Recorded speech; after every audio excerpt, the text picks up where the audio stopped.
Gracias por seguir con nosotros. Nos acompaña ahora en nuestra entrevista el señor Marcos Cochón, presidente de la Asociación Dominicana de la Industria Eléctrica. Hay muchos temas que tratar con usted. Primero, bienvenido. Gracias por estar aquí. Y luego, comenzar de inmediato. Estamos en la antesala de un pacto eléctrico. ¿Qué temas son los que se están debatiendo? Ante todo, muy buenos días por la invitación al programa. Después de esta charla de presupuesto, sí, vamos a tratar de explicar las cosas lo más sencillo posible para que la teleaudiencia pueda llevarse una idea. Con relación a los temas, formalmente no hay una agenda todavía. Como ustedes saben, el Consejo Económico y Social es que debe poner esa agenda. Se está en discusión metodológica entre los miembros del CES, de los cuales la DIE no es un miembro, digamos, de facto, sino invitado para este pacto en particular. Y básicamente cuando termine esa discusión metodológica ya se estarían vislumbrando los principales temas de agenda que se estarían incluyendo. Sin embargo, te adelanto que hay temas que no se pueden quedar. Lógicamente el CES sí ha tenido ya algunas actividades para digamos, están trabajando paralelamente dos frentes. Uno es el frente coordinación con el equipo de coordinación de gobierno, que están trabajando la metodología y todo lo que sería el cronograma a seguir por los próximos 6 meses que manda el decreto. Y por el otro lado han estado aprovechando ese trabajo en paralelo y han estado educando a algunos miembros del CES, que son aquellas asociaciones de representantes de consumidores, de iglesias, algunas ONGs, que son aquellas instituciones que menos información tienen sobre el sector, que menos experiencia y menos conocimiento, tanto técnico como empírico, tienen sobre la industria. Y lo que se le ha estado haciendo es presentándole de manera lo más transparente posible y lo más sencillo posible la problemática. ¿Para qué? Para que cuando se vayan a sentar en la mesa a discutir tengan mínimamente una información base que les sirva para estar bien edificados. Sin embargo, por más que tú logres edificar, siempre te vas a sentar en la mesa con personas que tienen mucho conocimiento, con personas que tienen menos conocimiento, y ese, sin ser un tema per se, es un gran reto del pacto, porque tú tienes que sacar decisiones conjuntas y preferiblemente, para que sea firmado en el pacto, decisiones unánimes donde todo el mundo esté de acuerdo en temas que a veces va a tener que votar sobre un tema que no domina completamente. Ese es un reto. Ahí quiero, Marco, entonces preguntarle, hace muchos años se habló de un proceso de capitalización, después de privatización, vinieron unos españoles. Aquí se han vivido etapas en la República Dominicana con el tema de la electricidad, de la solución. Al final, yo como dominicano lo que quiero es que no se vaya la luz, que haya luz y que la luz sea, que uno la pueda pagar, exactamente, que no sea tan caro, eso al final, y se nos ha vendido en otras ocasiones esto. Ahora, la solución, el panacea es el pacto eléctrico. Yo estoy remontándome a 15 años, 14 años, 10 años atrás, donde se hablaba de lo mismo y al final, mira cómo estamos hoy, 10, 14 años después. Ahí vengo. ¿De qué se trata por fin el pacto eléctrico? ¿Y va a solucionar esto el problema de la energía o no? Esto es un tema de una primera etapa para solucionar alguno de los problemas. La Estrategia Nacional de Desarrollo, que es una ley promovida por el Poder Ejecutivo y aprobada por el Estado Dominicano vía el Congreso, establece claramente que el pacto eléctrico es parte de uno de los 3 grandes pactos políticos, económicos y sociales que el Estado Dominicano entiende que el país necesita para, de manera transparente e incluyente, es decir, sin excluir a ningún sector ni a ningún tema importante para la solución de los 3 temas que están llamados a discutirse en esos pactos, se puedan llevar adelante. Ahí tú tienes el pacto educativo, que fue el que ya fue concluido y firmado. El pacto eléctrico sería el segundo. El tercero sería el pacto fiscal. Y desde mi punto de vista, y comparto la opinión del director de presupuesto porque somos ambos economistas, tiene lógica, porque en función de qué resultado o qué pacto tú puedas sacar para el sector eléctrico, eso va a tener una implicación fiscal mayor o menor. Si tú puedes solucionar una gran parte del déficit fiscal corriente y de la deuda acumulada que tiene el sector eléctrico dentro del mismo pacto, con transferencias, asignaciones correctas de costos y de precios en el mismo sector, se queda como una solución intrasectorial y no va al presupuesto. Claro. Lamentablemente, durante los últimos 15 años, y yo entiendo que ha sido una decisión del Estado fundamentada principalmente en razones políticas, no en razones económicas, ni siquiera en razones sociales, aunque muchas veces se usa el argumento social. El gobierno decidió colocar una política de subsidios que se le ha ido de la mano. Una cosa es que tú tengas subsidios, que tú las tengas focalizados para quienes más lo necesiten, y otra es que el subsidio sea generalizado como está hoy. Y se distorsione. Por ahí va un poco mi pregunta, empatando con nuestra entrevista anterior. Una de las principales cargas del presupuesto es el tema eléctrico, no solamente por los combustibles, las divisas que hay que buscar y todos esos subsidios.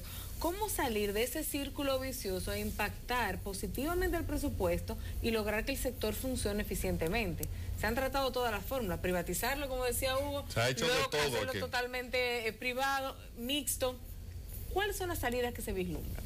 En el pasado, y no solamente, quizá ustedes son muy jóvenes, y tú recuerdas solamente desde el proceso de capitalización, sí, que concluyó en el año 1999 a la fecha, sí, los 15 años que tú mencionabas, pero si tú te vas atrás, desde mucho antes de todos nosotros haber nacido, se desde estaban la ensañando... época del agrónomo que se encargaba de las plantas. No, la UAS presentó un reporte muy bueno en estas reuniones del CES que les comentaba, y decía que el primer esfuerzo serio de electrificación se hizo cuando el gobierno de Lili, en el año, si mal no recuerdo, 1885, o sea, Lili recién subido, y hacía referencia a una primera plantita que se puso en la ciudad de Santo Domingo, y todo el proceso de electrificación se hizo con pequeñas plantas en los ayuntamientos, porque una planta era muy grande, muy costoso, y tú no podías, no había cableado, por ejemplo, como hay ahora, de energía de alto voltaje, sino que la energía era en DC y no podía ser, bueno.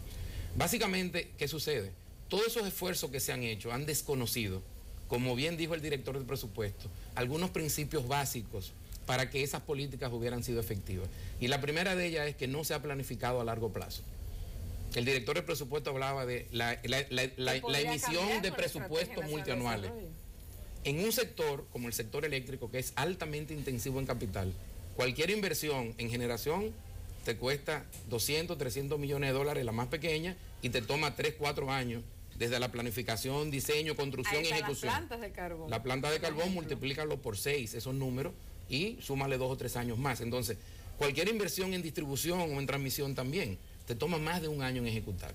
Por lo tanto, tú necesitas presupuestos multianuales. Si vas a seguir utilizando fondos públicos, necesitas tener esa vocación de manejar presupuestos multianuales en el presupuesto nacional de la nación, que nunca ha existido. Y ahí te doy un vínculo. Si tú no tienes presupuestos multianuales dentro de la ley de presupuesto y de lo que es la práctica económica de la ejecución del presupuesto nacional, tienes dos opciones. O sacas el sector eléctrico del presupuesto nacional, o tienes que estar consciente de que la misma práctica presupuestaria impone una restricción adicional al sector que impide las soluciones de largo plazo. Entonces ahí hay un tema conceptual que no es tan fácil, y de ahí que viene de sacarlo del presupuesto nacional. De ahí es que viene la idea de ir dando una mayor participación al sector privado. Mientras mayor sea la participación del sector privado en el sector, más tú lo sacas del presupuesto. Hay mucho, pero grandes distorsiones. Pero ahí viene el otro tema.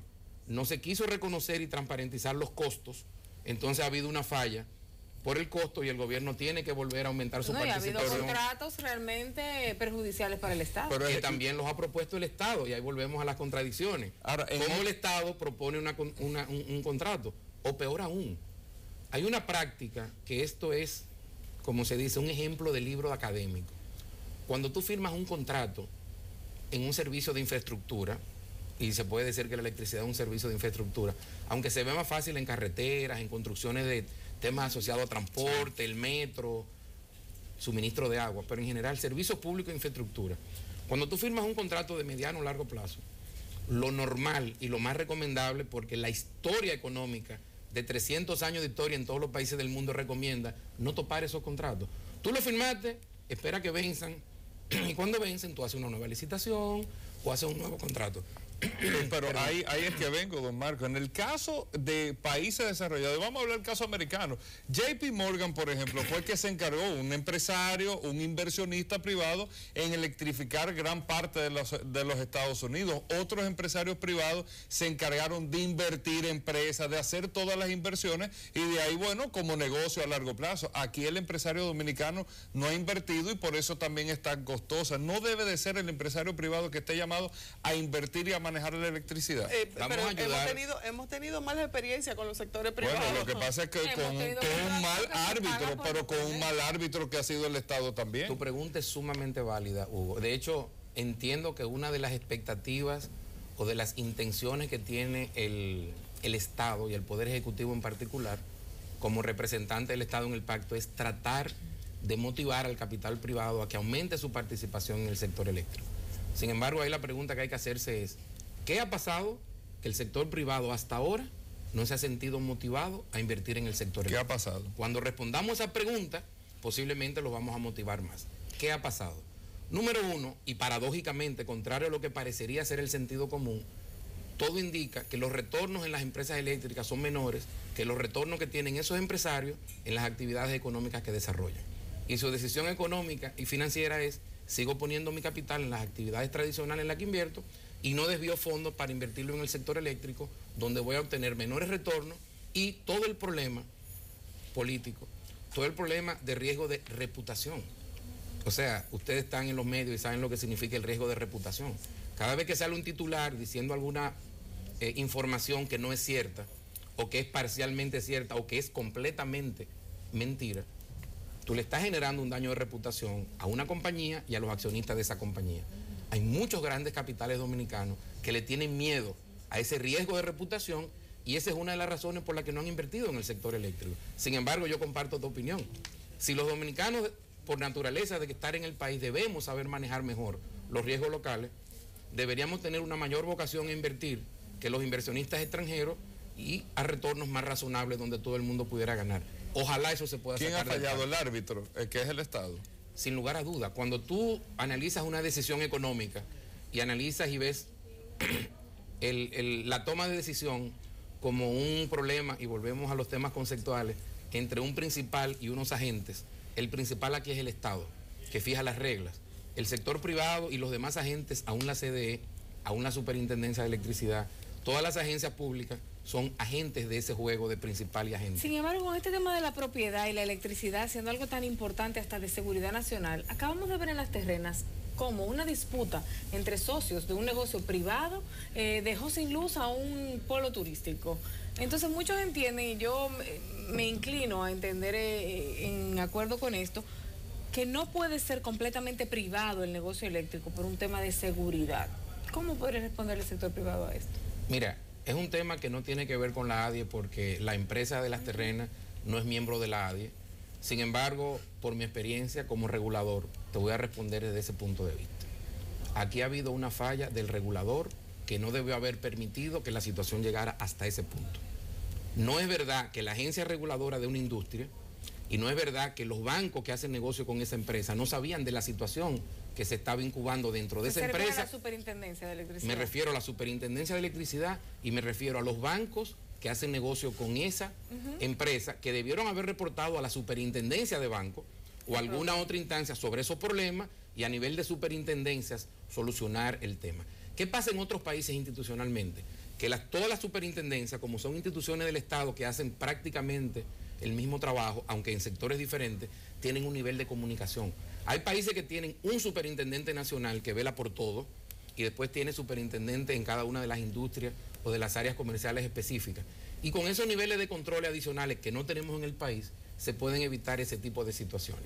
Pero sin lugar a dudas, si tú analizas, peor aún, las conclusiones a las cuales hasta ahora ha llegado la superintendencia sobre esa problemática son intervenciones que la superintendencia bien pudo haber tomado antes de que la situación llegara a cobrar algunas vidas humanas. Claro. Óyeme, y ninguna solución para un tema tan directo como lo vemos nosotros en una relación comercial tiene que conllevar sacrificio de vidas humanas. Eso no debe haber sucedido en nuestro país. Y yo creo que si algo puede hacer el pacto eléctrico es ayudar a restar las tensiones naturales que tiene una industria como la industria eléctrica por el servicio público que conlleva. Y necesitamos que cualquier solución que salga del pacto precisamente ayude a salvar vidas humanas en el futuro. Primero, a través de que la industria pueda dar un servicio de calidad y evitemos las 80 muertes de electrocuciones que tenemos al año. Segundo, que la calidad del servicio dé una mejor calidad de vida a todos los habitantes, y al tener una mejor calidad de vida podemos evitar, paradójicamente, aunque uno no vea la relación tan fácil, algunos infartos al año. Uno no guarda relación, pero hay personas que mueren de una situación de infarto por exceso de calor o mueren por una situación de azúcar ante un cambio radical de temperatura. Hasta el nivel de estrés que te lleva. El nivel de estrés que te lleva a muchas situaciones de salud internamente y que uno no las asocia. Las pérdidas laborales, pero la calidad de vida de los hogares, de los niños y de las parejas y de los ancianos que habitan cada uno de los 2,5 millones de hogares del país. Señor Cochón, se nos ha vendido desde la Corporación Dominicana de Empresas Eléctricas Estatales que la construcción de plantas es la panacea para resolver el problema. Yo siempre he agregado a eso que tenemos una mala distribución de redes. Las redes de electrificación aquí son horribles y se pierde una gran cantidad de energía a través de ellas. De parte de los empresarios se habla de que está la capacidad instalada en la República Dominicana. ¿Cuál es la situación? Mira, la realidad, y yo espero que el CES publique estas informaciones. Hace un par de semanas, como yo decía, el CES hizo una pequeña presentación, se hicieron 7 presentaciones a todas estas instituciones, digamos, que tienen menos información para que la compartieran. Tanto la UAS como el Banco Mundial presentaron abiertamente esa situación. Las conclusiones tanto de la UAS como del Banco Mundial fueron muy sencillas. Y creo que el representante del Banco Mundial ha estado en diferentes medios, no sé si en este mismo, presentando esa información. Ellos dicen, mira, la problemática del punto de vista financiera ya ha sido tan compleja, es tan compleja, y las decisiones se han postergado por tanto tiempo que el problema hoy es de tal dimensión que tú no solucionas el problema atacando un solo frente. Tienes que atacar simultáneamente todos los frentes. Ahora bien, cuando tú inviertes en generación, ¿cuál es la característica de la inversión en generación? Tú necesitas mayores montos y un mayor tiempo de maduración del proyecto para tú comenzar a ver resultados. Y ellos estimaron números muy similares a lo que ha estado dando la DIE desde hace más de un año. Tú puedes solucionar 100% el problema de generación y solamente reduces el déficit del sector en un 30 a 35%. Tú solucionas el problema de la distribución en un 100% y estás solucionando entre el 55 y el 60% del déficit. Y desde ese punto de vista, yendo directamente a tu pregunta, parecería que si bien es cierto hay un problema en generación, el principal problema del punto de vista de cómo podemos reducir el déficit en una magnitud mayor y a una velocidad más rápida está en la distribución. Y eso es lo que ADIE siempre ha dicho y siempre se nos ha criticado. El gobierno ha seguido insistiendo. ¿Es más difícil de resolver porque está en todo el territorio? No, es el más fácil porque necesitas solamente 800 millones de dólares a lo largo de 5 o 6 años, mientras que para generación necesitas 2.000 millones de dólares para un proyecto de 700, pero tú necesitas 2.000 megavatios. Por lo tanto, vas a necesitar 6.000 millones de dólares y 10 o 15 años para tú solucionar el problema de generación. ¿Y la cobranza ya no es un problema? Volvemos al tema que hablaba el director de presupuesto anteriormente, una planificación multianual y una planificación por objetivos. Cuando tú tengas, como se tiene en el sector privado, una planificación por objetivo, los fondos que son escasos y limitados se van a estar invirtiendo donde tú tengas retornos más rápidos que puedan ayudar a solucionar la problemática del sector más rápido. Lamentablemente, cuando se desvían recursos para la generación, estás atacando una parte del problema, pero estás atacando la parte del problema que es menos significativa y por esa vía te va a tomar más tiempo solucionar el problema y sacar el sector eléctrico del presupuesto nacional. Entonces, ¿cuáles son los objetivos? Esas son las cosas que tenemos que discutir de manera transparente en el pacto. Porque tú puedes estar seguro que algún interés tiene el Poder Ejecutivo, que muchas veces son intereses políticos, ni siquiera económicos, de seguir insistiendo en ese tipo de solución, cuando está claramente demostrado, porque los números están ahí. El mismo director de presupuesto, si tú le haces esa pregunta fuera del aire, se va a reír y te va a decir, no, si se invierte en distribución, hace más sentido económico. Ahora, hace más sentido económico. Posiblemente hace más sentido político invertir en generación y por eso quienes están tomando las decisiones son políticos y sobrepesan más el beneficio político que el beneficio económico, pero entonces retrasan la solución económica y lo sufrimos en el presupuesto. O sea, con las plantas a carbón no se resuelve el problema. No, o sea, se necesitan, pero con las plantas solamente no se resuelve el problema. Se necesita resolver el problema de distribución, pero solamente resolviendo el problema de distribución tampoco se soluciona el problema completo. Se reduce más rápidamente el déficit, pero no se resuelve. ¿Ya la cobranza no es un problema aquí en el país? Sí es un problema por lo siguiente. Si bien es cierto, del total de las personas que hoy reciben factura, el 97% está pagando, uno puede esperar, porque la historia así lo dice, que de ese porcentaje que hoy no está recibiendo factura, hay un mayor nivel de morosidad con relación al pago. Entonces, cuando tú comiences a facturarle a esa parte de la población que hoy no está recibiendo factura, los niveles de cobro van a disminuir con relación a los índices que se están obteniendo hoy. Y eso va a haber que trabajarlo también como parte de la solución. Bueno. Si todo se hace como se tiene que hacer, ¿en cuántas generaciones nuestros hijos, nietos podrán haber olvidado el tema de se fue la luz? Mira, yo le pido a Dios todos los días, y en particular todos los domingos cuando voy a misa, que me permita ver la solución del sector eléctrico.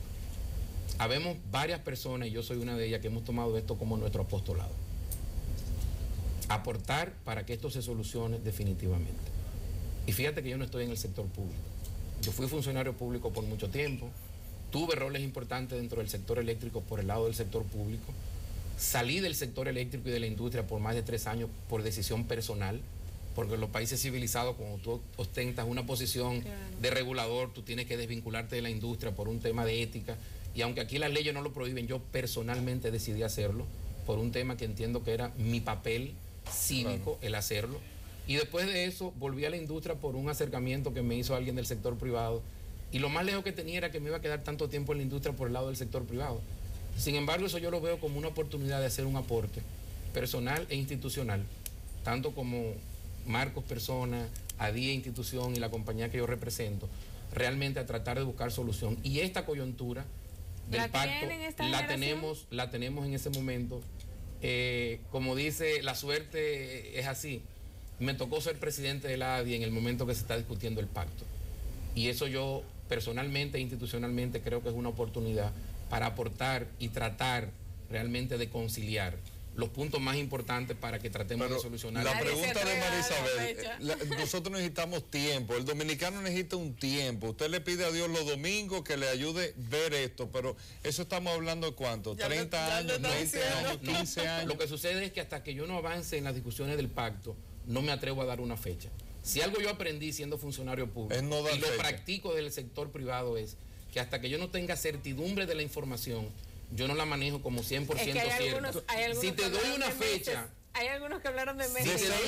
Hay gente que habló de 6 meses que quiere ser candidato a la presidencia. En 6 meses se va a firmar el pacto, porque eso lo dice el decreto y la ley, ese es el espíritu. Ahora, implementar las acciones que salgan del pacto. Te voy a dar el dato.